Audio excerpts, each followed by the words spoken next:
we need more youth involved in our conservative cause to turn this country back to a red conservative nation, because we know conservative policies work best. So my role this morning is to introduce somebody that you probably all know and recognize. He was appointed to be a senator after Governor Dunleavy stepped down to run for governor about 5 years ago. So he's been in the Senate for going on 5 years, and during that time he has seen a lot of roadblocks and has developed a lot of frustration trying to get anything accomplished, and he's here to share with us about his perspective on the Constitutional Convention. Welcome, Senator Schauer.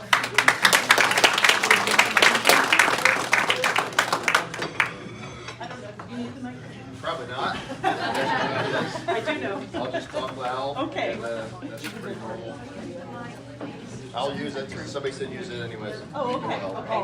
I'll do my best. Is it working? Yeah. I know I'm gonna walk and make you stay active and go around. So I'm gonna challenge the camera folks on this one. Sorry for that. So hi everybody. I haven't met all of you. I know there's some new faces, which is great to see. I might last in the shower, like to take one. That's what works for us. So we've been saying that for years. Like Glenn said, I was appointed. I won't give you the whole story for those who don't know it, but Michelle broke her leg. Long story, and ended up in Tennessee. That's pretty much how that happened. For a Friday morning to a Monday night. That's how fast. With no politics, no running, no nothing, and not wanting to do the job, here I am. Okay. So, we're very involved, yes. So, I don't know how much time I have, but I'll talk, and I also want you to ask questions. I find that to be better if you ask questions on the things that matter to you. I've already had some this morning, rather than me just going blah, blah, blah, and being a politician up there talking to you. Delana should be happy. She got to go before me for a change. She always complains you never want to go after Mike talks.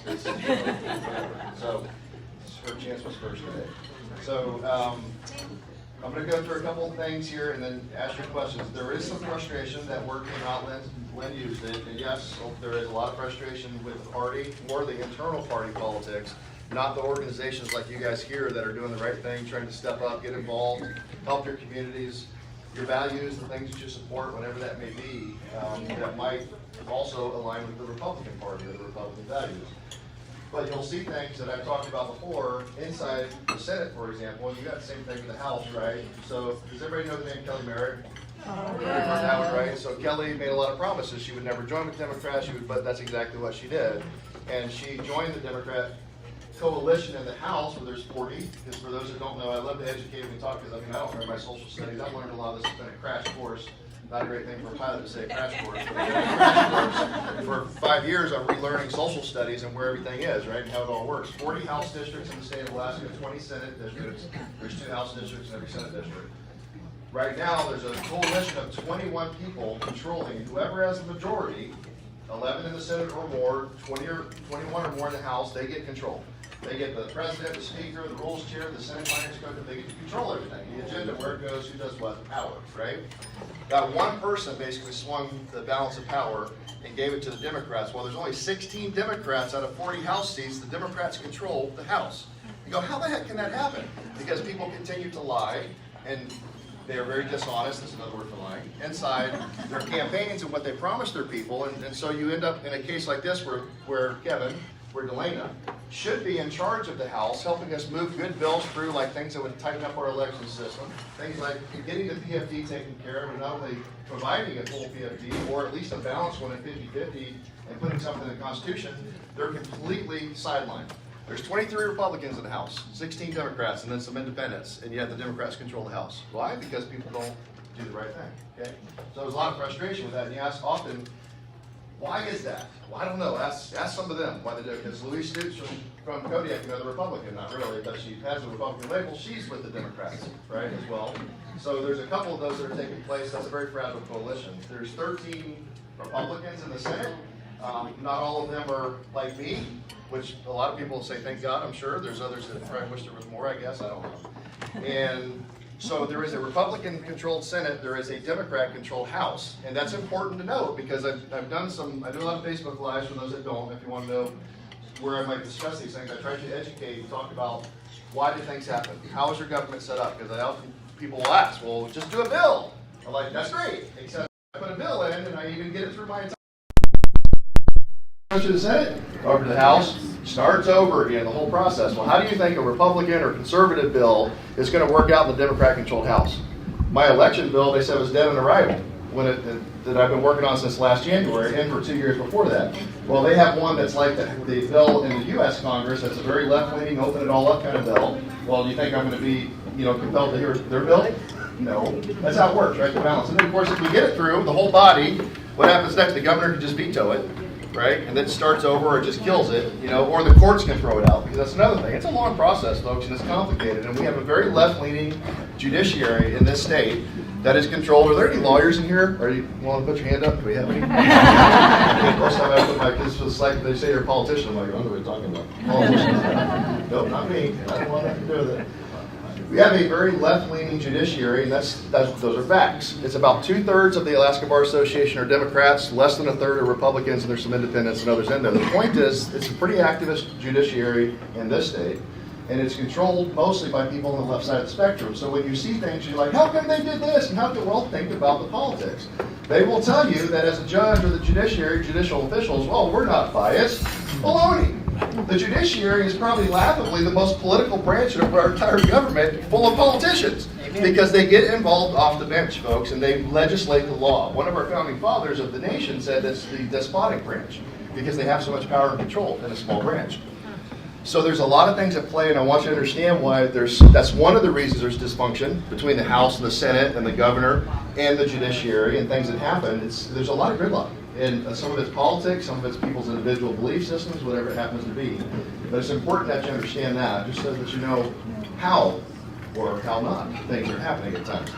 So there is one other thing I want to throw out, like Kevin McCabe said about the fish tax. There's maybe a tit for tat would be part of it, or not a quid pro quo, but you would look at something like another state doing this with the tax base, right?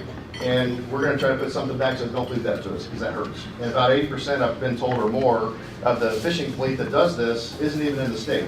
So we're giving a tax break to people that are taking our resources in another state while they turn around and tax us on a product that's our own oil coming back to us. They go, that's not very fair, folks, right? It's supposed to be fair and balanced, and we're not.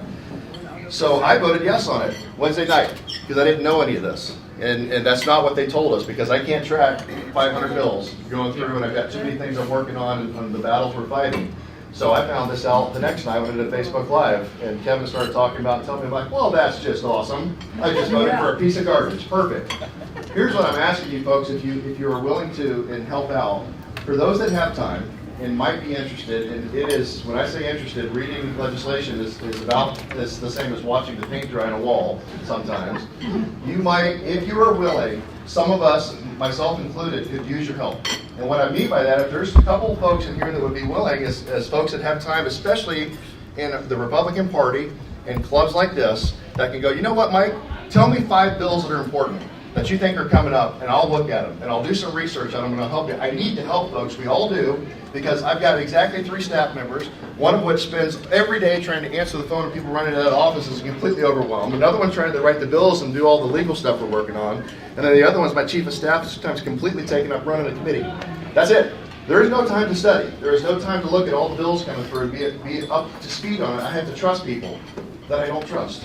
Okay? Trust is a hard word in that building. There's a handful, but there's not many, because you don't know what they're pushing through. So if anybody's willing, I would love to find some folks that would, if I put down the line tonight too, that would be willing to help us look at bills, research those bills, and then tell us what you think about them. Are they good? Are they bad? Where are the pitfalls, things we should be looking at, asking questions? That would be exceedingly helpful. When I wish I would have thought this before. Often you guys will ask, what can we do? Well, that's something you can do, folks. And it's a big deal, because that would have helped us spread the message to try to kill that thing in the Senate. Now I'm going to have to rely on the House to kill it, may or may not like it, and or the governor to veto it. Okay. I know that people are interested in the PFD. That's maybe the wedge issue in the state right now. So just some information on what's happening right now. Currently, the PFD is going to be bigger than it was last year. Not that that's a yay, I keep people talking about, well, the one from Fairbanks says, oh, everybody's buying all the snow machines up here in Fairbanks. I'm like, I said, for what we pay at PFD, you can't even buy the handlebars of the snow machine. He doesn't like that retort very much. But the reality is right now a 50-50 PFD, which would be the earnings that the permanent fund is generating, split 50% of the people, 50% of the government, $2,300, $2,400, I don't know, something like that. That may be the level that we go to this year, more than the $1,100 last year, when it should be about $4,000. The reason for that is politically, I don't know the number's going to be there. Oops, sorry. Me. Thought somebody said, sir, move it. I'm sorry. No jump. How high? So I want you to know what's happening with that one. We are literally drowning in money right now. Drowning in money. Billions upon billions upon billions of dollars from the federal government have flowed into this state in the last year and a half. Billions upon billions. The permanent fund has gone up by almost a quarter in a year and a half. Unprecedented growth. About $81 billion last time I checked, when about 2 years ago it was about $62 billion. That's how much it's grown. Because of the price of oil, the forecast is over $1 billion more into the treasury than we were expecting this time last year. And yet, the argument is still $500 PFD, we can't afford it. I'm sorry, I know it's important to you and your kids, especially growing up, for your college education, but we got to take care of government first, because government needs to eat, right? This is what you're going to hear, folks. I'm telling you right now, it's not. To me, quite frankly, it's unconscionable, because when I look at the amount of money, if we really were reasoned and we could barely pay for services, I could understand that we might want to make some adjustments. Even if we change the formula moving forward to make an adjustment to make the math work, fine, but have the political courage to do it. So far we haven't. But right now, in the last year and a half, between the COVID debacle and the mandates and the shutdown of our government, our private sector businesses and jobs lost, wouldn't a $2 billion injection into our economy kind of make sense? I hear it's free money. No, it's not. I didn't take money from you to give to you in the dividend. We took our oil resources, we invested into the stock market, and it's this.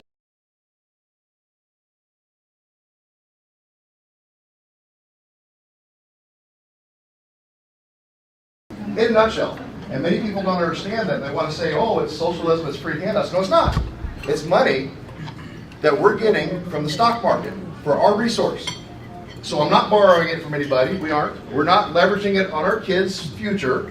We're not taking it from Washington in the form of billions of dollars of real handouts and tax money that we're never going to pay back because we're over-leveraged as a country. It's our money. And the fact that we haven't helped our people in this state when we have the ability to do so, to me, is again unconscionable. It's horrendous. Some of us have been so angry about this, and I don't know what to do, because you can't seem to convince some of these legislators to pay a statutory dividend. If there was ever a time, folks, to do it, it's now, when we need it. And if we're going to change it after that, so be it. So be it. And you guys can vote on it. Okay? It's why we've tried so hard last year in that fiscal plan working group to have a comprehensive plan. I've told you guys up front, and I've taken some heat for it, and that's okay. I said I will step off statutory to a 50-50. But here's my reason why I will step off, and the only way I step off is that there is, at the same time tied to it, is a constitutional amendment that says there will always be a PFD going forward. No more Governor Walker taking it. No more legislators getting out to play the game in a judiciary that says you can take and do whatever you want. You can break the law, because that's exactly what they said. They give you the, oh, well, they said the Supreme Court said we could do it. They didn't say they could do it the first 2 years. They're breaking the law. And now they want to follow the law, which is SB 26, the POV. Oh, now we don't have enough money to pay PFD. We don't have it, because this is what the law says. Oh, so it was funny. I said on the floor last year, so you want to follow that law, but you don't want to follow this law. See, this is the problem, folks. We're lawmakers, but often we're lawbreakers. We don't follow our own laws. The courts let us get away with this, so we think we're above the law. We can do whatever the heck we want. That's one of the problems that you face with politicians in Alaska, okay? To give you an idea how corrupt we are with this and the amount of money flowing through, when I was interviewed by the FBI last year, yes, I was, for those that don't know it, but some people have heard it before, they told me flat out, they said, we consider you to be the most corrupt state in the nation. Little old Alaska, way up here. I said, really, why is that? He said, because you have so much money flowing through, so few people's hands on it. Ever heard of the BICO scandal or some of the other things in the last few years? About every 5 to 8, 10 years, the state goes right back, and here's the FBI sniffing around, because there was rumors of corruption and people being bribed inside the legislature. I'm like, well, ain't that something? So I talk openly about it. I ain't got nothing to hide. I tell you right, FBI interviewed me. That's why I ain't got nothing. Here's my laptop. Here's my checkbook. Check it out. What do you want to see, boys? So just understand that. So that's kind of the update on those things, and I'm going to take questions here in a second. I want to talk RCB. I know you got others coming up. One lady asked me if I would discuss it. There's a couple good monitors here, and there's two. If anything, with the confusion of this train wreck that's coming our way of ranked choice voting, that was given to us, by the way, from Governor Walker's former Chief of Staff, Scott Kendall, who's got his little fingerprints on just about everything going wrong in the state. Dig into it and find Ship Creek Group. You got some time on your hands? Go dig. Ship Creek Group out of Anchorage. They have got their fingerprints on everything. It's a 1619 group, type that dark money from out of state. Far left activist. And then Scott Kendall's part of that. I'm a Republican. No, I'm not a Democrat. I've been doing research on these guys. He was actually a Democrat. Oh, now I'm a Republican. Oh, I'm this, I'm that. That's kind of Governor Walker. I'm a Republican. I'm an independent. I'm a Democrat. He is, they are, whatever it takes to get and maintain power. That's what they are, folks. They're about their own power base, right? Him and Jason Grant, another former legislator, and a few others gave us ranked choice voting under ballot measure 2. Some of you may have voted for it. Some of you may not. I wish we could have seen earlier what that was and spun up support groups to stop it. It only passed by a couple thousand votes. A couple thousand out of almost 400,000. But unfortunately, ranked choice voting was not what you heard. Most of what you heard was dark money. Right? You had the lightning and the haunted house in the background. It was like, dark money, oh my God, be afraid. Well, here's an interesting little tidbit. Did you know that when you voted against that dark money, that Scott Kendall and Jason Grant and Alaskans for Better Elections and Alaskans for Better Government, all these groups funded by 1619 Fund, all of the money came from out of the state. Top 3 funders for Alaskans for Better Elections that sold us ballot measure 2. I'm talking fast, I know it. I got all this stuff in my head wants to spill out. Guess what? They were funded by big money groups from the lower 48. Almost all of the money they spent to give you the soft lie of ranked choice voting in the state came from out of the state. And they talked about dark money being bad. And did they tell you that they exempted themselves from dark money? They still get to use it all they want from out of state. You want to know a great irony? You're going to love this one. I got a letter from Scott Kendall earlier this week on the Ballot legislature. He's like, you may find it strange that I'm now in support of House Bill 157, which wants to fill that or stop that void of the dark money. I'm like, yeah, you're right. I would actually find that very ironic since you left yourself out of that, exempted dark money. I'm not a fan of dark money, folks. I'd like to see it all gone.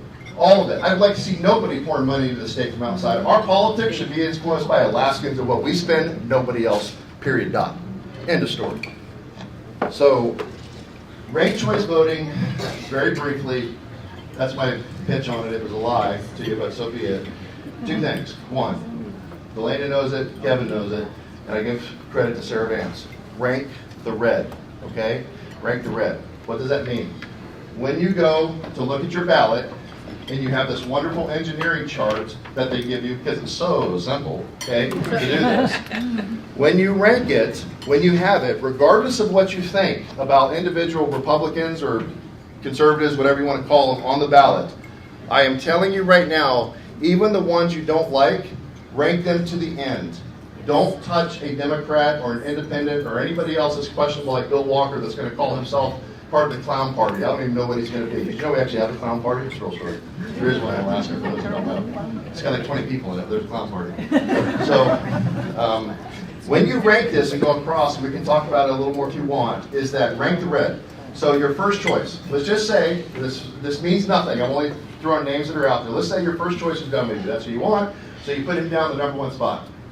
Your second choice, say, is Charlie Pierce, because you like the guy. He's down the Kenai. Well, then put him as your second choice in the next column over. Let's say that Christopher Kirka, he's your third choice. Put him down. After that, if it's Walker or Les Gary or anybody else, don't put him down. Stop, right? Because here's how it works, folks. Your first vote, your first bubble that you fill out is your primary one. That's going to be the first round. Nobody, almost ever, in a statewide race in Alaska gets 50% plus 1 of the vote, which means we will go to a second round.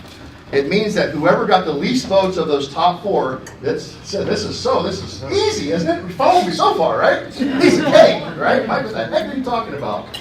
I gotta dive off on the bunny trail for a second. I had a meeting at State Affairs where we talked about this exclusively for an hour and a half. We had the director of the Division of Elections. We had people from the Department of Law. We had legislative legal. We had 5 senators sitting on the dais with me. We had some House reps. We had a whole bunch of people for an hour and a half. In a State Affairs hearing, we talked about ranked choice voting. What if this? What if that? By the time that hour and a half was done, we're still asking questions about how it works.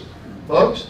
And there's experts sitting there. And they couldn't answer every question we had. And that's the Division of Elections director who's enforcing the rules on this.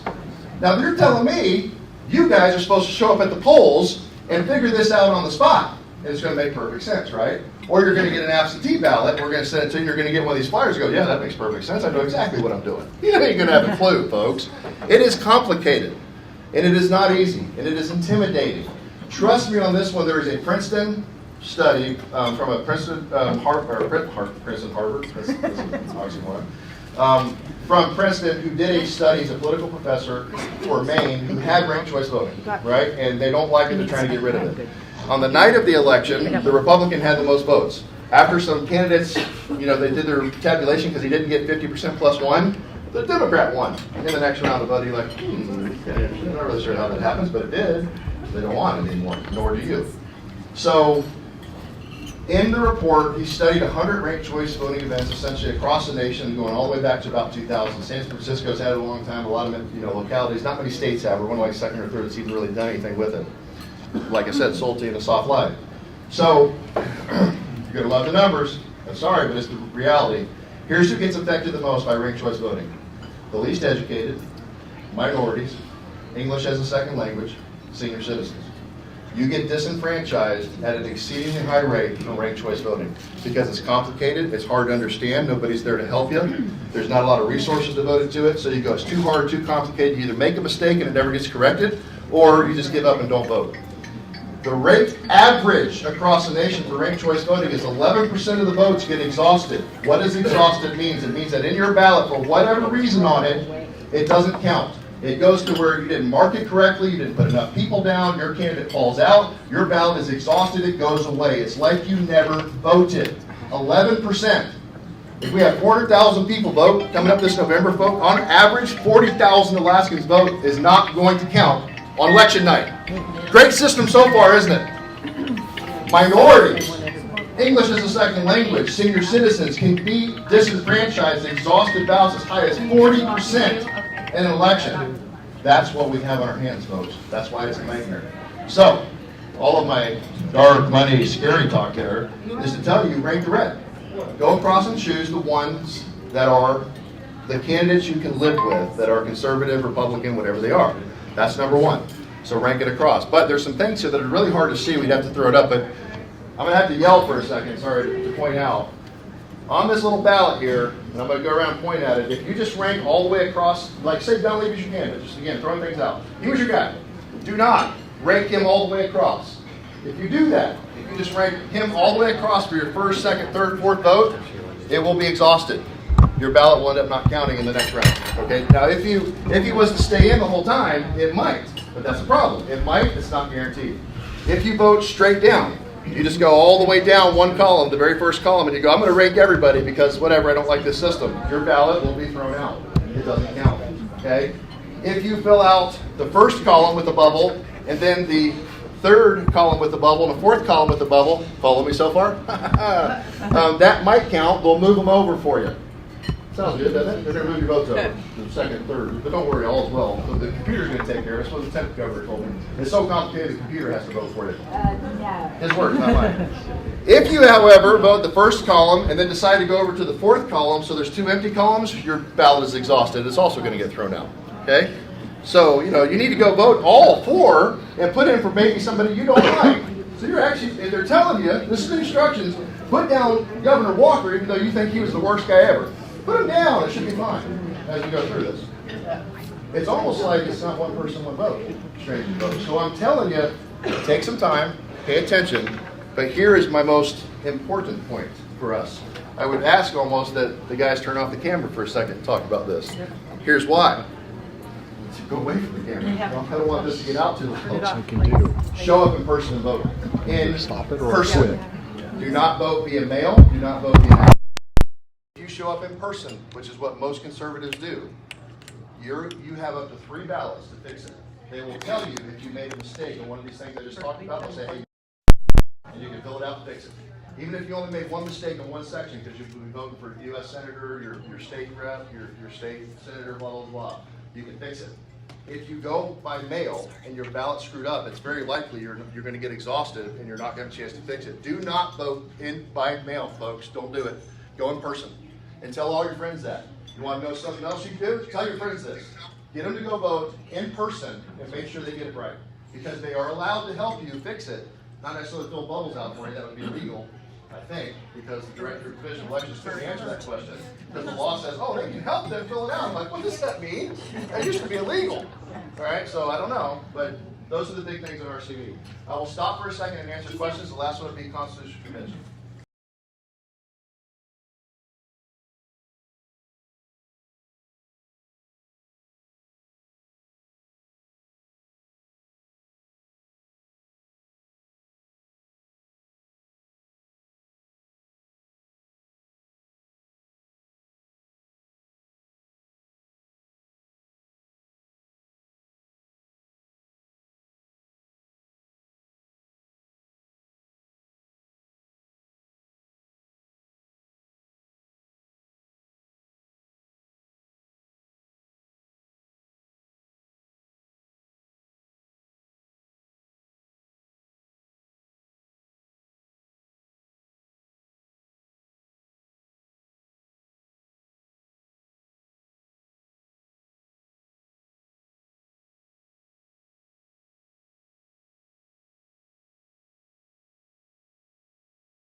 until last October, I wasn't convinced either. I have been on the fence back and forth on this for a year, arguing with other people, arguing in my own head, sitting up at night, debating this, wondering whether or not we should do it, okay?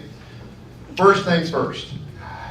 Why is there a constitutional convention on the ballot? Every 10 years after the census, our founders that wrote the state constitution said there will be a constitutional convention, shall be, not maybe, not the legislature does what it wants, it will be on the ballot. So you will have a chance to vote in a constitutional convention this November in the general election. It will say, shall there be a constitutional convention convened, and it'll be yes or no. You vote whatever you believe to be correct. So that's the reason it's on there. People talk about, oh, we have this wonderful constitution, it's great, don't touch it. I have different opinions on that based on our judiciary and other things that are out there. But if they were so wise and so prescient looking into the future, they also gave us a safety valve for that great constitution. So it can't be one or the other. It can't be they got it right except for this part. It's either all right or it's not. Well, they got this one right. They said every 10 years you will have an opportunity, regardless of what the legislature does, regardless of what governors do, regardless of what the judiciary does, you will have an opportunity to vote on the Constitutional Convention. Your call, the people. This is your safety valve, folks. When the government stops doing what is in your best interest, when they stop listening to you, when they stop doing the things you want them to do, this is your chance to fix it. That's number one. That's why it's there.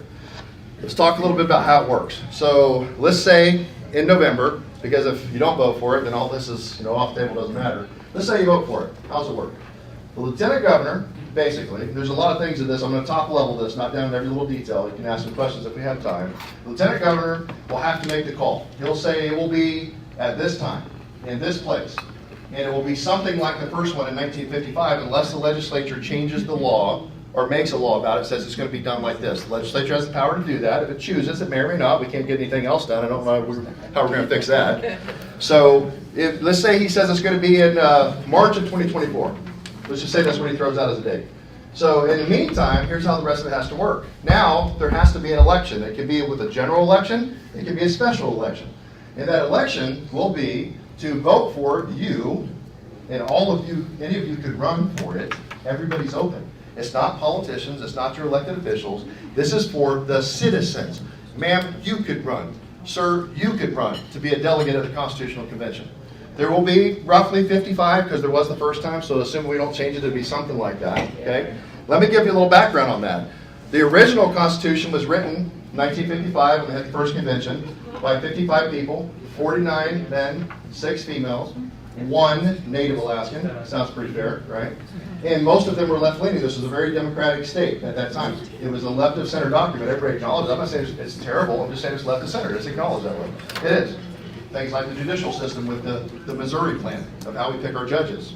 The Alaska Bar Association picks our judges. I kind of think the people should, but hey, whatever. So, when you look at how that plays out, you would have now something that, in my opinion, would be more balanced. Now there's a lot more Republicans in the state. There's still Democrats. There's independents. There's undeclareds. You would have, in my opinion, also more Native Alaskans would have voice, finally, because they would get more people there instead of 1. So, in my opinion, if you, the people who I trust, which when you see who is against the Constitutional Convention, don't trust you, because their names like Giesel and Coghill and Walker and Politics Not Justice, it's really Justice Not Politics, that's the judicial group that opposes everything in the legislature, even though they're not political, all right? They're all opposed it. These are the folks, people, these are the groups that want to maintain power. It's one of the reasons that I crossed the line and said, that's it, I'm done. The legislature is not going to fix it. The legislature is controlled by special interests, whether that's big unions. And I'm in one, I'm not anti-union. I'm in one. But whether it's big money, whether it is big business, whether it is big unions, whether it is special interests, they control your government, folks. You don't. You lost it a long time ago. You don't control your government. I talked about a representative 30 minutes ago that told the people one thing and went and did something else. So would you like to know how that dot is connected? Because her husband is a big union leader. And she sold her soul for a capital co-chair, which directs where the money goes in the state for all the projects through her husband. No conflict of interest there. Tell me who controls your state. You don't. It's one of the reasons that I decided it is time for a constitutional convention, for you to take the power back. We're not going to do it, in my opinion. So when people tell me, well, I'm afraid of it, and I understand those are legitimate fears. And I kind of went off the rabbit hole again, sorry. I didn't do that. I fired up just a little bit. You've already lost power, folks. You don't control your state. somebody else does. And they are vested in the status quo. They love how it works now. They got tons of money. What did I say about corruption before and the FBI? Do you think they want to change how it works now? Of course you're going to see people like Justice, Not Politics, come out and focus against it. Of course you're going to see big unions come out and say, terrible idea. You think the NEA or anybody else wants to lose their chance to have the money flow their way because they control it right now? They do. You don't. Of course they don't want there to be a constitutional convention, because what might happen? Oh my God, the people might take the power back. The people might actually do things that are in their best interest, not the legislators, not the politicians, not the big money interests. Am I making sense so far? That's why, folks, that I am for a constitutional convention. So you will have a chance to vote for those delegates. Those delegates, as say it was 55 from all districts around the state, there'll be every House district will get one. There'll be some regional ones, so you'll have a certain number. You vote them in. Like I said, it could be you, it could be you, it could be anybody else. It doesn't have to be me. I will try to go because I want to control that thing and make sure we do it right this time. But you will have a chance to have people go. Not politicians. If the lieutenant governor, whoever the next one is smart, they will put it starting in the middle of January. Because guess what else happens in January? Legislative sessions. Really hard for a politician to do both of those jobs at the same time. You'd have a good way to kick us out of that, wouldn't it? I'd like that. See us not part of the process. How about some new blood coming in? You will find, I said this as well, folks, that they don't trust you, which is why they don't want you at a constitutional convention. They want, and this is the risk, okay, because there are risks with this at special election. They will undoubtedly, and I say they, people with big money, outside interests, they will try to get their candidates. They will try to elect people that will do things in a way that's in their best interest, not yours. I absolutely acknowledge that. I am not going into this with my eyes closed and saying that, oh, this is the best thing ever, it's going to be perfect. No, I know that. But here's my counter to that, folks. You already lost that power. Your state's already controlled by somebody else. You're not winning the battle. How's that PFD working out for you right now? How's that spending cap working out for you right now? It's not, because you already lost it. That's my point. So when people say I'm afraid of it, it's dangerous, sure it is. But the chances are, folks, because of who and how the state is distributed for people and conservative and liberal and Democrat and all that stuff, you will have a more balanced convention no matter what than you had the first time. You will. Because Matsu's not going to put some crazy leftists in there. We know that. Kenai's not going to do it. There's going to be a split in Anchorage. There's a split in Fairbanks. You're going to see some Native Alaskans come in with different interests. You're not going to see George Soros come in and own 55 delegate seats, folks. It's not going to happen. Okay? That's one of the reasons I have more faith that it will, while it's dangerous, like it is, this is a risk versus a reward. What is the risk? They could come in and try to do some wacky things. But let me tell you why that doesn't even bother me as much. Because do you know, see this is why I'm walking and making you guys turn your heads and stay with me. Do you know, after the convention is over, we elect the delegates, we decide how it's going to work, they go to the convention, probably last maybe 1 month, 2 months in that ballpark. They have plenary powers. They can do whatever they want. They can look at anything in the Constitution. That could be dangerous, sure, but there are some things in there that can be fixed too or made better. After it's over, if they decide to pass something and they make a vote on the individual amendments that are proposed and they pass those off to the people, you are still the safety valve. When it is done, it's not over. It goes before you for a vote at the next general election. So if you don't like what they did, you simply vote it down. If you like what they did, you vote up. That's it. And I'll tell you right now, some of the issues, probably the number one, if anything was going to be solved, it would be the PFD. It would be the PFD being solved by the people going in and fixing that thing, getting it off the table and being done. That is the number one wedge issue on the state for almost everybody. And the judiciary. The judiciary is one of them. I don't talk about too many of the other things because people get angry about the little niche issues, but the biggest one is probably the PFD, perhaps the spending cap to prevent us from overspending in the future like we've done.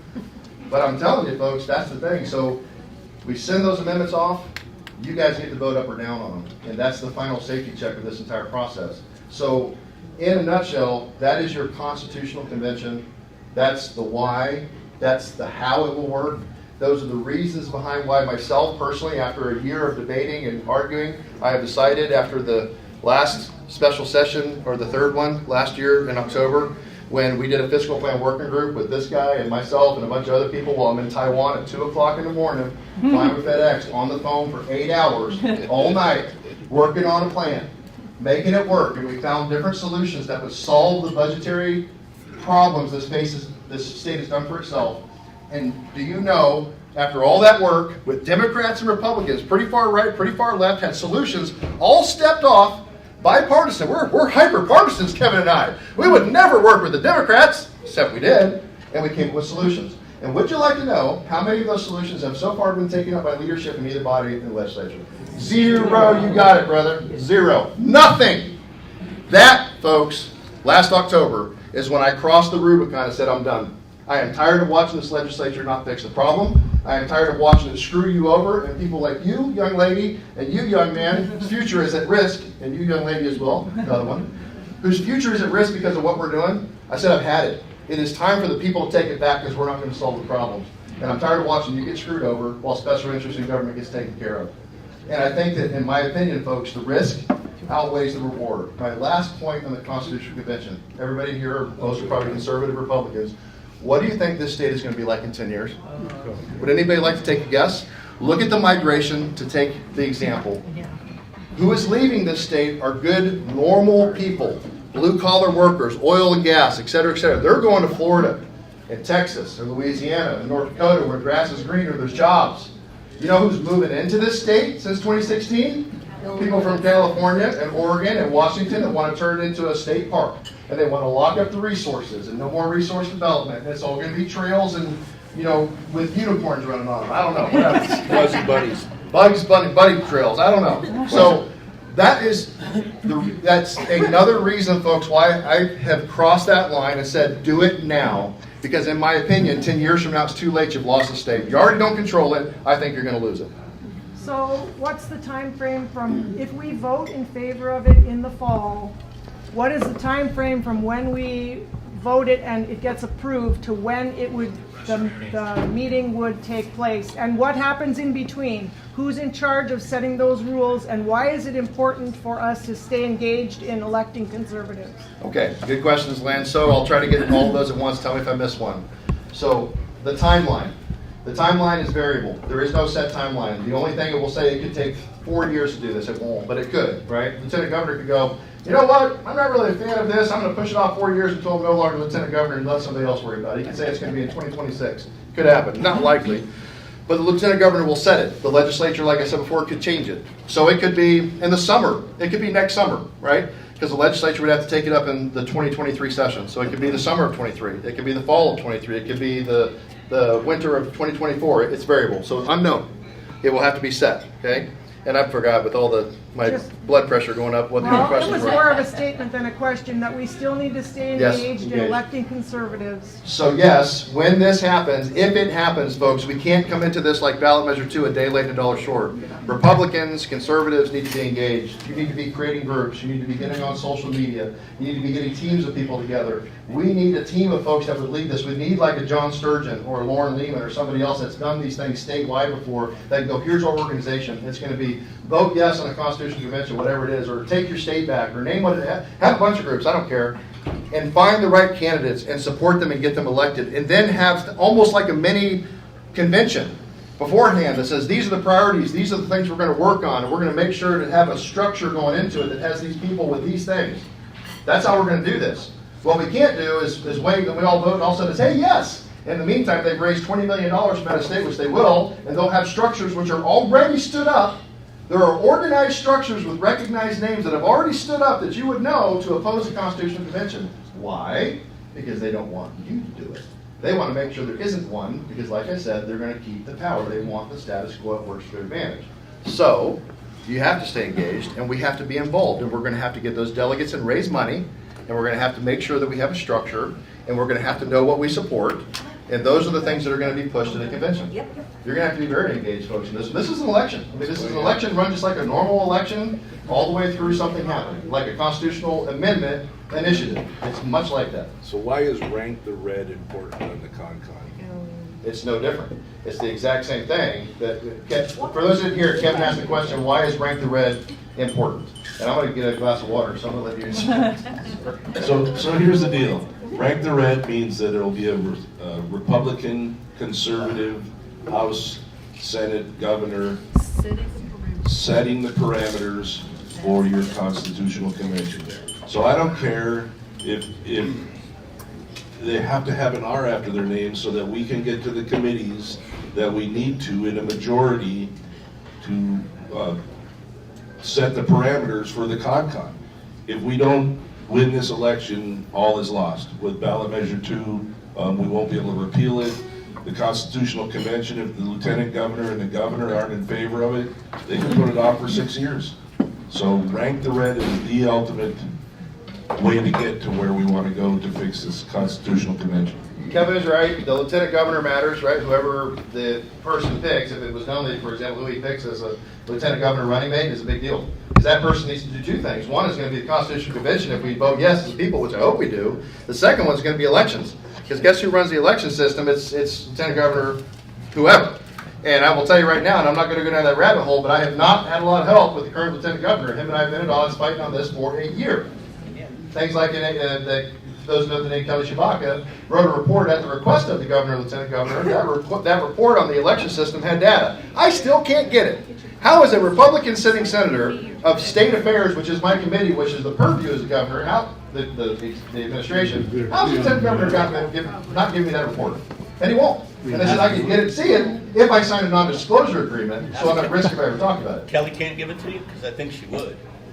I have heard that the governor said that he's not sure why she won't give it out, but she believes she's under also like an NDA. That if she gives it out without permission, they're going to sue her. They're going to come after her. So she's going to be very careful. We've talked a lot. I know a lot of what's in it, kind of at odds. Again, this is rabbit hole. I apologize. I don't want to go too far down that path, but it's a problem. And my point, the bigger point, is back to the lieutenant governor matters, folks. It matters for the con-con. And it matters for elections, because that person is going to help me or hurt us in getting things done with the election system and getting a different director of the Division of Elections, because I've had some issues there too. That's just my opinion. I know there was another question I saw, but I've lost track. Somebody had it. Yes, ma'am. Yeah, but I remember when you spoke on this last month about the most important thing is between now and November. How do you get people engaged to get the word out? And I said, I would say any group is fine, but I mean, in order to even have a con-con convention, we have to convince the people that are scared to do it. You are correct. Part of that will be things like the debates that are taking place. You guys will love this one. I've asked to be a part of this. We're supposed to have a debate sometime this summer at UAA down in Anchorage. Yeah. And it's going to be myself and a guy named Bob Bird. He's like a libertarian candidate, whatever. This should be so much fun. Get the popcorn out. Start popping it. Yeah. Kathy Diesel and John Goggill. Oh my God. Mike Shower on the other side of it with Bob Bird. When is this? You think that one's going to be fun? Boy. So, or in the summer. That's sometime this summer, whenever they decide to do it. But the point, you are correct. We are working on that, Gene. But I need help from somebody. I don't have time to do it personally. No, I get it. But what I'm saying is, I need it, and I threw those names out for a reason, like a John Sturgeon. That's done a statewide thing, right? A Lauren Lee, somebody that's recognized, respected, has the time and energy to be able to go out and put together a statewide organization. I need that kind of name power. I need that kind of help to fundraise and create a structure and an organization that will, number one, educate people so we are prepared if we do vote yes. Get the word out so they understand why they should, but then be prepared, because after that happens, it could move fast. And we need to be on the step with the people that are going to be involved. And then I need good people like you or whoever to go run. Because you're going to have to go out and get a certain amount of signatures. It's not a ton. It's like, I think it's like 400 or something like that. But that's after the election. After we vote yes. I'm talking about how this is the structure. This is the structure. The people aren't informed. Of course not. And but here's one of the struggles. Do you think the ADN, the Anchorage Democratic News, is going to help me get the word out? No. Do you think the Juneau Empire or the Fairbanks News Miner or the Frontiersman is going to help me get the word out? You think social media is going to let me do it without suppressing the views I get on Facebook? Heck no, they're not. Folks, I used to get 6,000 or 7,000 views on a Facebook video. You know I'm lucky if I see 600 now, and I've changed nothing. Don't tell me we're not being suppressed. We absolutely are. It's going to be a struggle. My eyes are wide open on how this is going to be hard.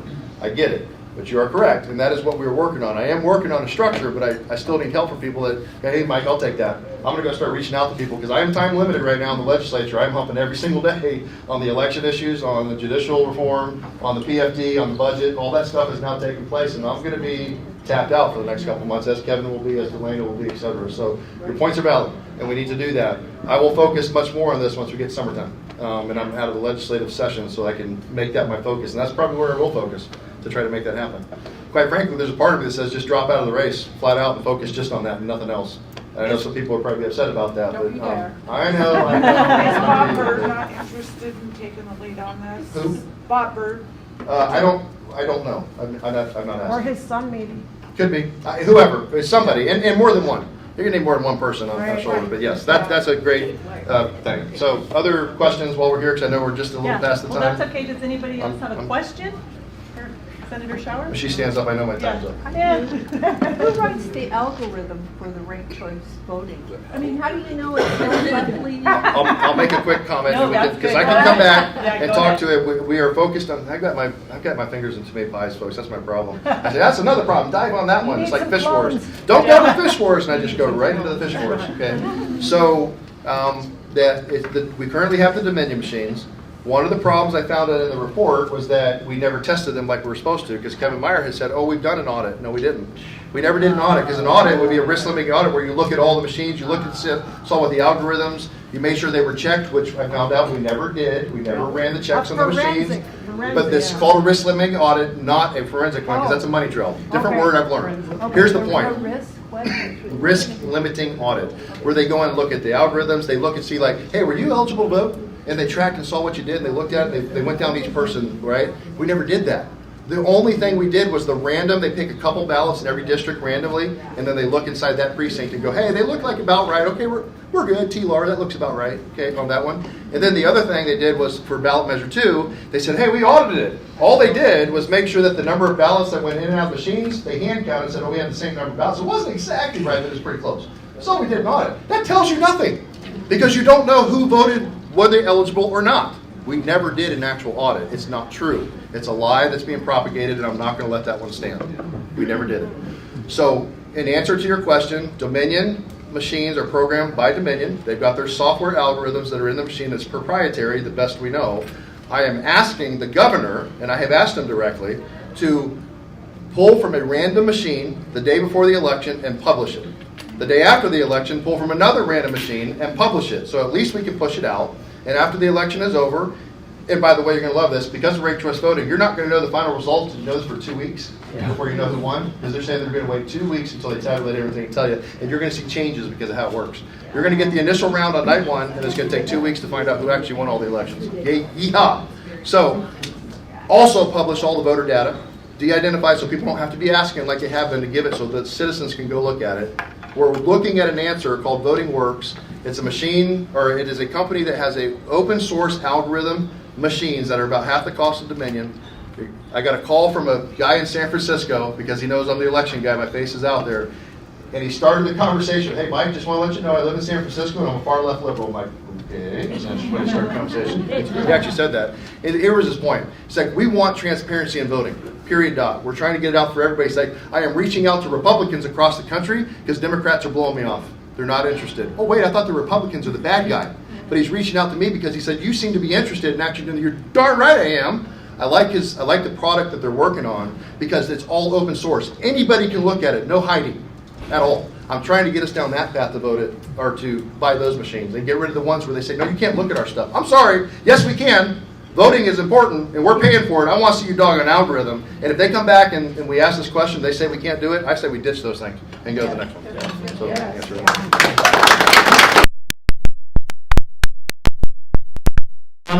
Mike, I'd like to point out one thing about the March 24th presentation on ranked choice voting. It will be nonpartisan. It will be nonpartisan. We won't be talking about Mark Red, but what you will learn is the mechanics. The presenter, Brian Ruddle, he happens to be part of the Republican National Committee education team. He is paid to study ranked choice voting. It will be on the mechanics. Don't let ranked choice voting scare you. Understand it. Understand how your votes are rolled up. I'm telling you, come on the 24th, Mr. Ruddle does a very good job, and he has an interactive program that you'll be able to use to show you the mechanics. This is strictly about the mechanics. It's not about Republican Party strategy. I want to make that clear. It's simply about the mechanics. We're afraid of things because we don't know what they are. Come and know what they are and understand them. Do not be afraid. The left wants to keep us afraid so we stay away from the polls. We will educate match 2 voters if they want to come and get educated on the mechanics of it. It's a good point, Ron, because it is the law. We're stuck with it one way or the other. So go learn it. get educated, like he said, ask questions, understand how you need to vote, because that does matter, right? That's important. We're not getting rid of it before November. Maybe we can do something after, but not before.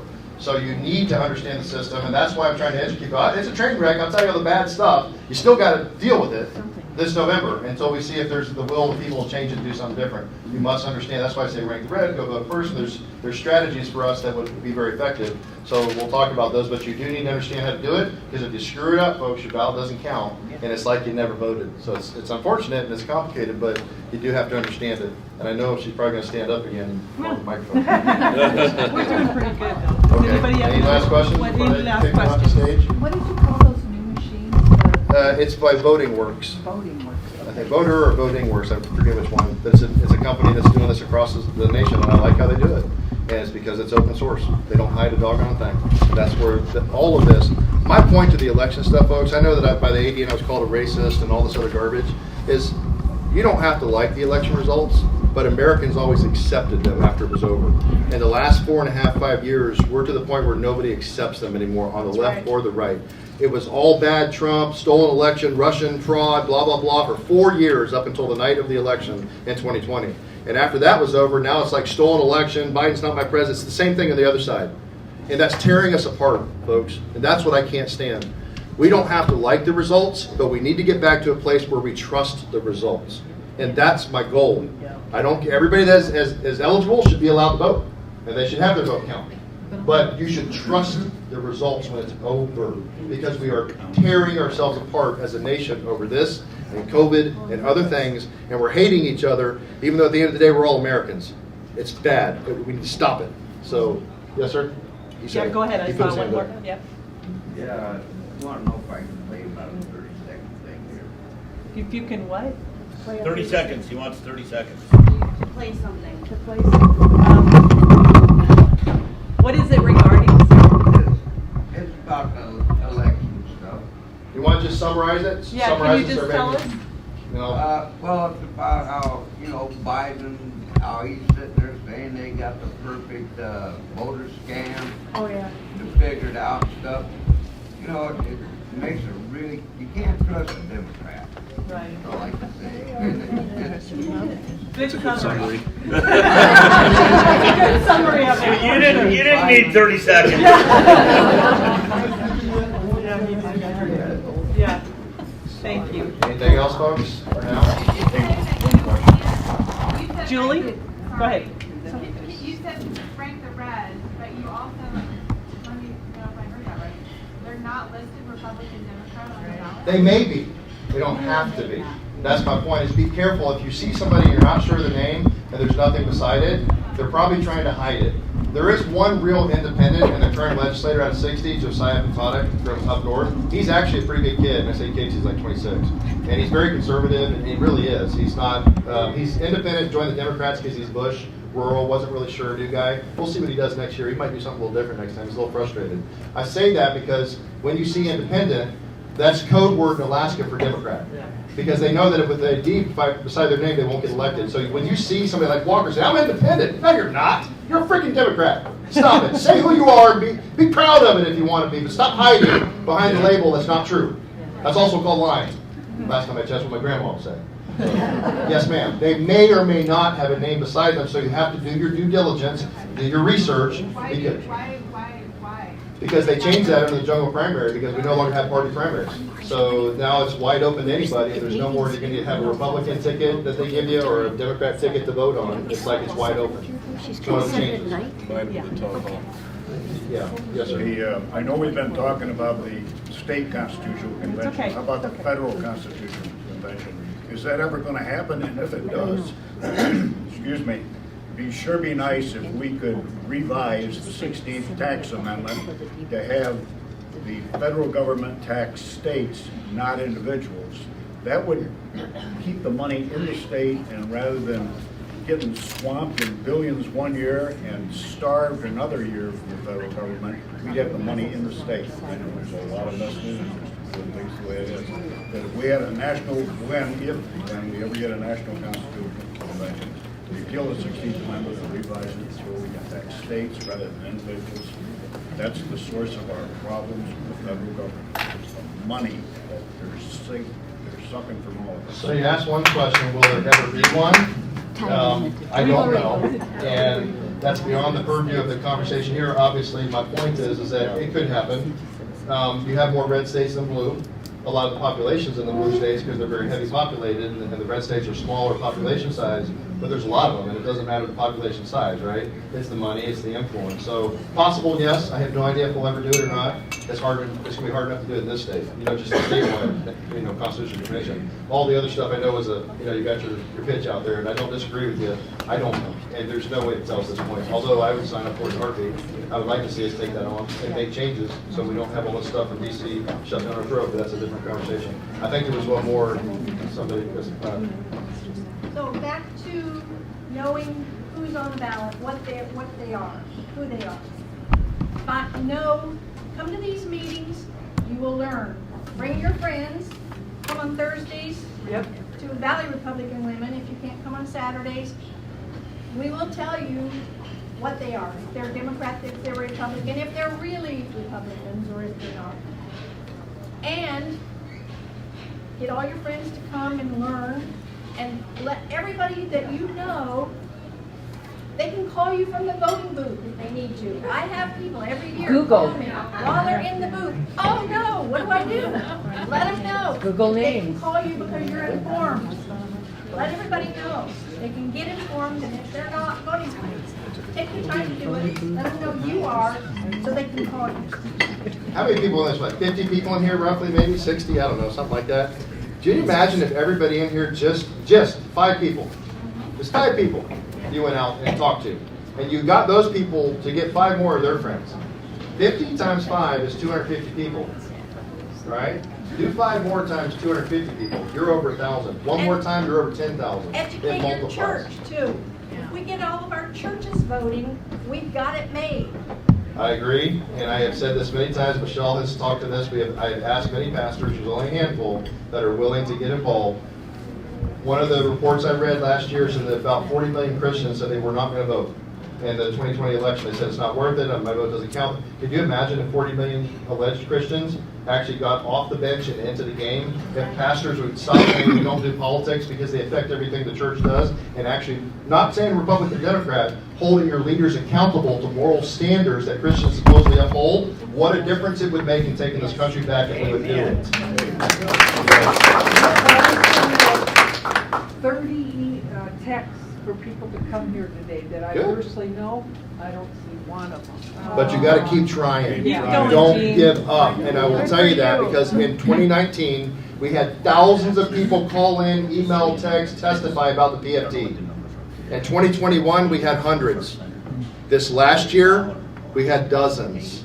They are wearing you down, folks, and they are winning the battle because they will wait you out. And they want you to give up, Gene. They want you to.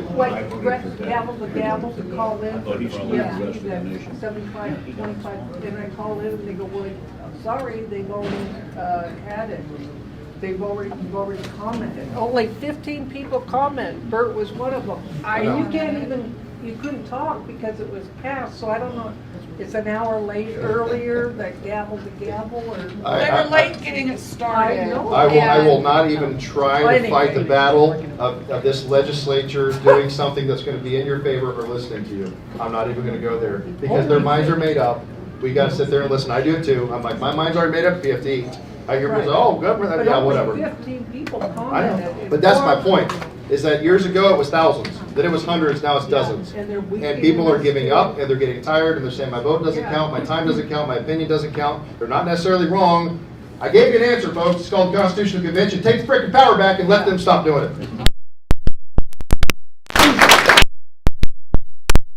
I'm afraid she's going to chase me for this thing here in a second. Get in trouble. No, we're all good. You mentioned getting the churches involved, and there are organizations out there that do a great job in Alaska. We need to support them and partner with them. Alaska Family Council is one that I can think of right off the top, and they will produce voter cards so that you know what the issues and the voters are, who supports Republican values. Get on board with those organizations as well and support them and the work that they're doing because it's incredibly important. Good points, all good points. I'm gonna stop here, no more questions. I know she wants us back anyways and end it. I hope this was informative. I hope it was at least somewhat entertaining. I try to walk around and make some funny jokes now and then. And keep inviting us back, folks, because we need to hear from you. You need to stay engaged, you need to call us, you need to show up to these events, you need to get your friends involved. But keep us coming here to talk to you because it only gets more involved. And this year is a perfect storm of events between redistricting and changing boundaries, between ranked choice voting, between the permanent fund dividend, between constitutional convention, between COVID garbage going on. You are in the midst of a perfect storm. You must be engaged this year in what's happening. So please get your friends and show up. And thanks for coming up and giving me Mike, the I've invite. got one more. Can I do one more?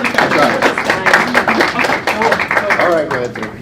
Tom Beggy, who was the 6th shadow member of the 5-member redistricting board, who was texting someone on the Becky. redistricting board. What can the Senate do to slap his hands and take his power away? One, he's a minority member, not a majority member, so a little less influence inside the Senate anyways in that perspective, although he's been around for a very long time, family's very connected. And I talked to Tom. We get along well, because I'm trying to, most of them, I actually have better relationships with a lot of Democrats than I do with some of the Republicans in the Senate.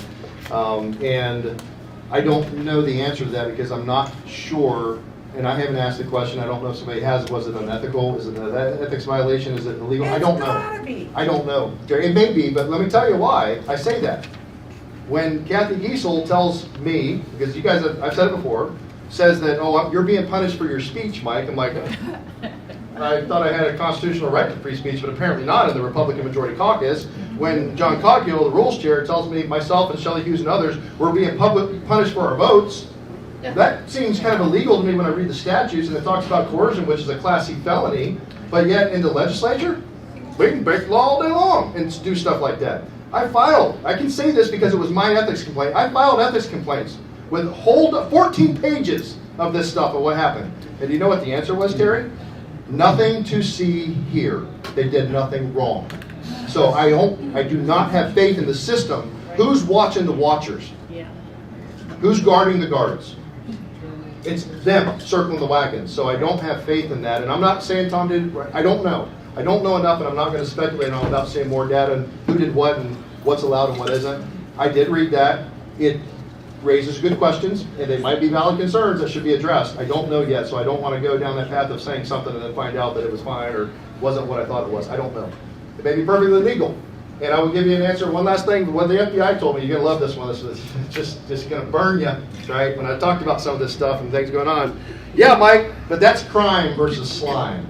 They can't prosecute it because the prosecutors won't take it. They go, we know it's wrong. We know, but didn't quite violate the law, so we call it crime versus slime. How does that make you feel? I'll end on that positive note. That makes me feel dirty.